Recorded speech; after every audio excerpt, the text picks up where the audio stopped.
નમસ્કાર દોસ્તો, good morning, good afternoon, good evening. આપને જે સમય હોય એ પ્રમાણે આપ સૌને વંદન. મિત્રો, આજે આપણી સાથે છે એક અદ્ભુત વાચક, best reader of libraries, various type of libraries.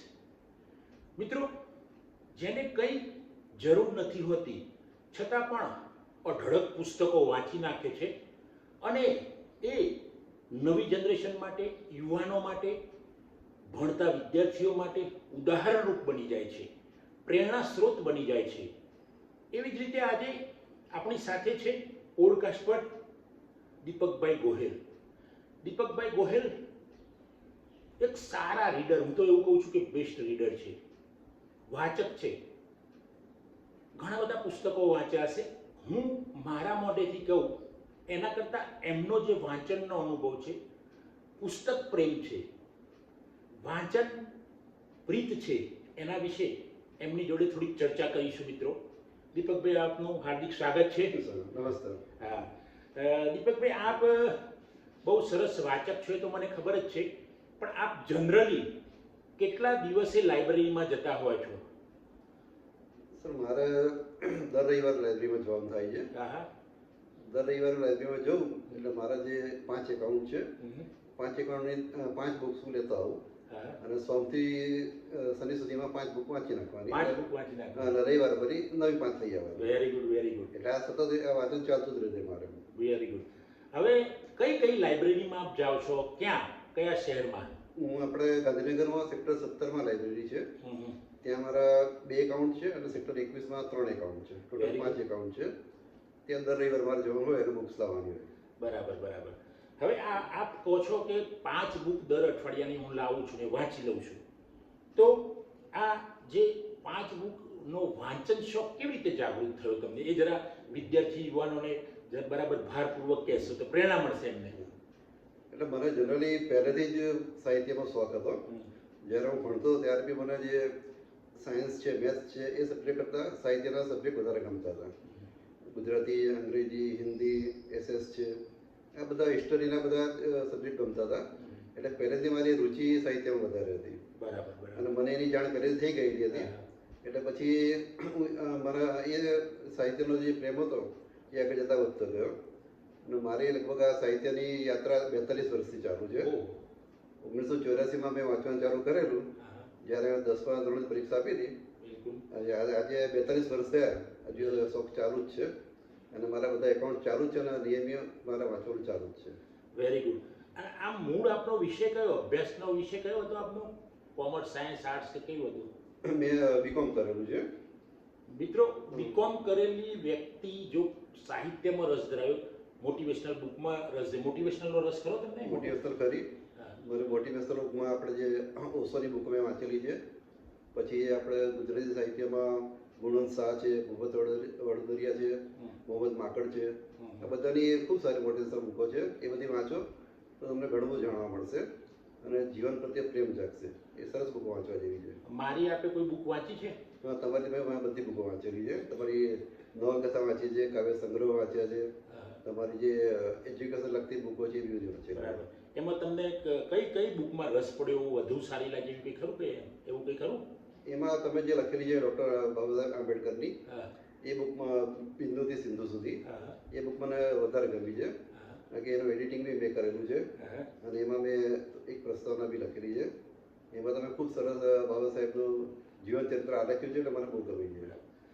મિત્રો, તમે જુઓ કે ઘણા માણસો એવું હોય કે ભાઈ બુક લખતા હોય તો પ્રસ્તાવના આપણે કોઈક જાણીતા માણસ, બહુ ખૂબ પ્રખ્યાત માણસ, પણ મેં આ પ્રખ્યાત વાચકનો અભિપ્રાય લીધેલો અને એમણે બિંદુથી સિંધુ બાબા સાહેબનું બાળ જીવન નવલકથાના સ્વરૂપે મેં બહાર પાડેલું.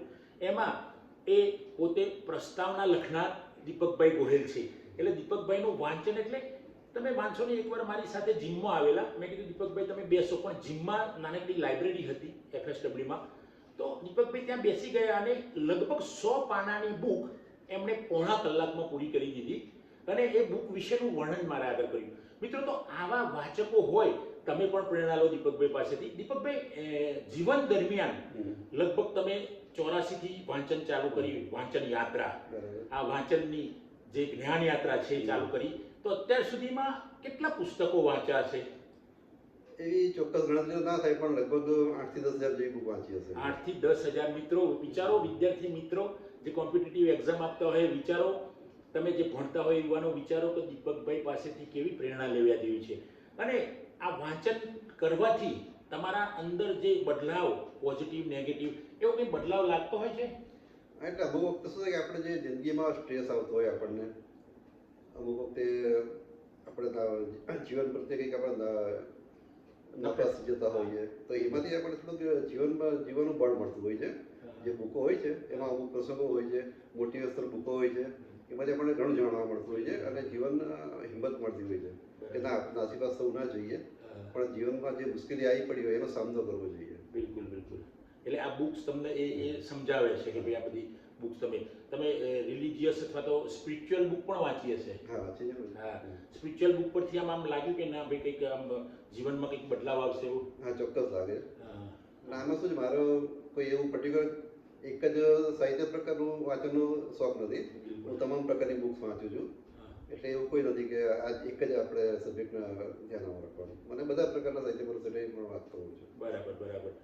તો લાઇબ્રેરી પ્રેમ અને એના પ્રત્યેનું જે વહાલ હોય વાંચન પ્રત્યેનું, એ દીપકભાઈ જોડે જબરજસ્ત છે. અને મિત્રો આ જ છે, જ્ઞાન સાથે જે વહાલ કરે છે એ ખૂબ આગળ નીકળી જાય છે. દીપકભાઈને હું જોઉં છું, મારા ખાસ મિત્ર છે, સદાય હસતા રહે છે, કોઈ ગુસ્સો નહીં ચહેરા પર, એમને પોઝિટિવિટી હંમેશા. આ બધું આવવાનું રીઝન તમારી વાંચન જ છે, હું માનું છું. તમારું શું માનવું છે? હા, તમારી વાત સાચી છે, બિલકુલ સાચી છે. હા, કે તમે વાંચન કરવાથી પોઝિટિવિટી અને આ બધું આવતું હોય છે. અને આમાં શું છે કે ખોટા નેગેટિવ વિચાર આવતા હોય ને એ અટકી જાય છે. આપણને થોડી ફિલિંગ થાય કે નહીં, બેટર છે. બિલકુલ બિલકુલ. મિત્રો જોયું, દીપકભાઈએ બહુ પુસ્તકો વાંચ્યા છે, 8 થી 10,000, જે કદાચ કોઈ કોમ્પિટિટિવ એક્ઝામ આપતો વિદ્યાર્થી હોય એને પણ કદાચ નહીં વાંચ્યા હોય. તો આવા વાચકને હું તો વંદન કરું છું, કારણ કે આવા વાચકો એ પુસ્તકના પૂજારી છે, પુસ્તકને પ્રેમ કરે છે, જ્ઞાનને પ્રીત કરે છે અને સમાજમાં એક આગવું ઉદાહરણ પૂરું પાડે છે. મિત્રો આપ પણ દીપકભાઈ જેવા બેસ્ટ વાચક પાસેથી કંઈક શીખો. આ વિડીયો જોઈને જો આપણે શરૂઆત ના કરી હોય વાંચનની, તો હું તો મિત્રો તમને યુવાનોને, ખાસ નવી જનરેશનને બધાને, દીકરીઓ દીકરાઓને બધાને કહું છું કે દીપકભાઈનું ઉદાહરણ લઈને આજથી વાંચવાનું ચાલુ કરી દો. વાંચવાનું ચાલુ કરશો, એનું મનન કરશો અને એના પરથી તમે નવા જ્ઞાનનું સર્જન પણ કરશો, તો દીપકભાઈ જેવા જોડેથી આપ શીખો અને આપ પણ આગળ જાઓ.